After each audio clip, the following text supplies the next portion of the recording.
Génibet, Paris-Picardie. En ce moment, profitez de 250 € de bonus de bienvenue. Bonjour à toutes, bonjour à tous. On se retrouve sur canalturf.com pour évoquer le programme de ce dimanche 9 février. Réunion très intéressante avec en point d'orgue le Prix de France et cette épreuve servira d'ailleurs de support au pari à la carte, c'est-à-dire au quintet plus top 5 Génibet de cette réunion dominicale. Nous l'évoquerons dans la première partie de l'émission et dans la deuxième, j'aurai comme d'habitude des informations et des coups de cœur à vous indiquer puisque j'ai pu m'entretenir avec certains entraîneurs étant de la partie. D'ailleurs, des interviews sont disponibles gratuitement sur canalturf.com pour vous aider à mieux établir vos jeux. N'hésitez pas non plus à partager ce programme et à le liker via nos supports sociaux. Donc pour ce quintet Prix de France, 2100 mètres, départ lancé, vous le savez, nous avons a priori un bon point d'appui, c'est le numéro 4, Go On Boy, il a vraiment tout pour lui dans cette course, il vient de se classer 3e du Prix d'Amérique, il avait terminé 2e de ce Prix de France l'an dernier, et en l'absence d'Idaho Tillard, il s'annonce comme le cheval à battre, d'autant qu'il a un excellent numéro derrière la voiture, bref, il a vraiment tout pour lui, ce numéro 4, Go On Boy. Qui lui opposait? Je me méfierais particulièrement du 11 Working Class Hero qui a franchi un palier cet hiver. Lors de ses 4 dernières sorties à Vincennes, il a signé 3 victoires et un podium. J'ai bien aimé sa victoire dans le prix Jean-René Goujon où il s'imposait en 1-10-1 et ce sur le tracé proposé. Malgré son numéro 11 en deuxième ligne derrière la voiture, sa chance est prépondérante. Attention également au numéro 2, Émeraude de Baie, qui est bien placée derrière la voiture, d'autant que c'est une attentiste, elle sait finir vite lorsqu'on lui masque l'effort. Elle va pister et se mettre en évidence, à mon avis, dans la dernière ligne droite. Elle qui a terminé 4e de cette course l'an dernier, s'annonce redoutable. Elle vient de courir le Prix d'Amérique, s'y classe 11e, après avoir pris la 2e place du Prix du Bourbonnais. Elle mérite crédit, ce numéro 2. Attention également au numéro 3, Don't Fanny Chouzette, qui apprécie les parcours de vitesse, qui est bien placé dans la voiture, qui est également confirmé départ autostart. À mon avis, dans ce lot, lui qui avait pris la 5e place de cette course il y a 2 ans, en 2023, peut faire mieux cette année.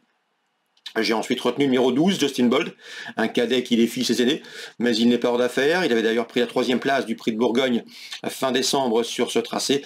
C'est un cheval qui va subir la course avec ce numéro en 2e ligne, mais il va venir vite et à mon avis, il peut venir corser les rapports. Numéro 6, Inma Rosa, est bien connue en pareille société. Elle avait pris part à ce Prix de France l'an dernier. Ce jour-là, elle n'avait pas été des plus vénardes pour finir et avait des ressources lorsqu'elle avait fait la faute. Il faut la reprendre. Elle va apprécier la courte distance, elle va apprécier le rythme soutenu et sa pointe de vitesse finale peut lui permettre de s'immiscer à l'arrivée de ce quintet à une cote spéculative. Attention également au numéro 9, Hussard de Landré, qui vient de se classer 5e du Prix d'Amérique après avoir remporté cet hiver en début de meeting le Prix de Bretagne. Un cheval que l'on connaît bien à ce niveau. Seul son numéro 9 en dehors, derrière l'autostart, peut à mon avis l'empêcher de se mettre en évidence.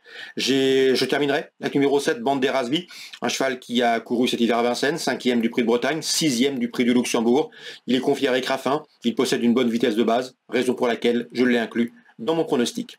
En cas non partant, le numéro 8, Huckerberry, que j'aurais inclus dans cette sélection, s'il n'a vérité de ce numéro 8 peu enviable pour lui.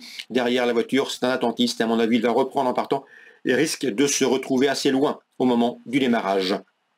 Résumé chiffré pour ce Prix de France, édition 2025.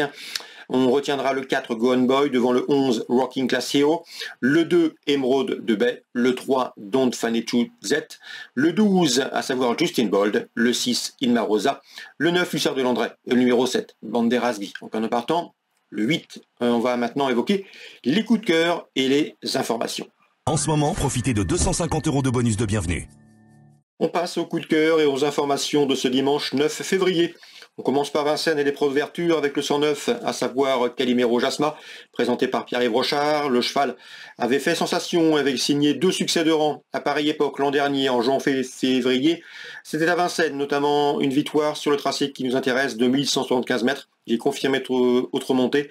Et à mon avis, sa place est sur le podium. Il peut même s'imposer. Ce 109 Calimero Jasma.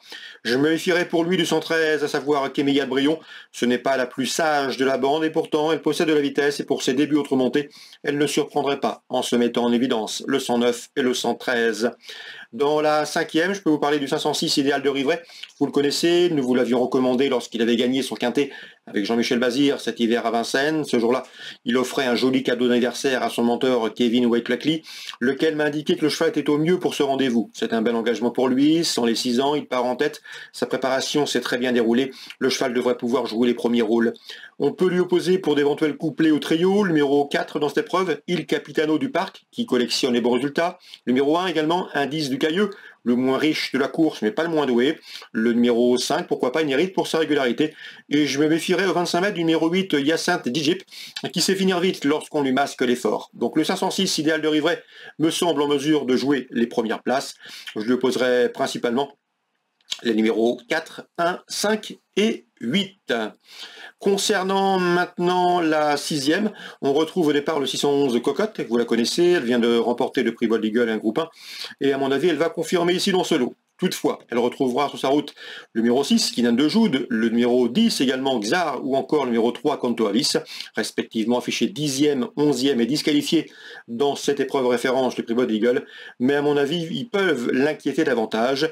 D'ailleurs, n'oubliez pas que dans le prix de Croix, lorsque Cocotte se classait 3e, eh bien nous avions Kinan de Joude et Canto Avis qui se classaient dans son sillage 4e et 5e. Donc à mon avis, ils peuvent ici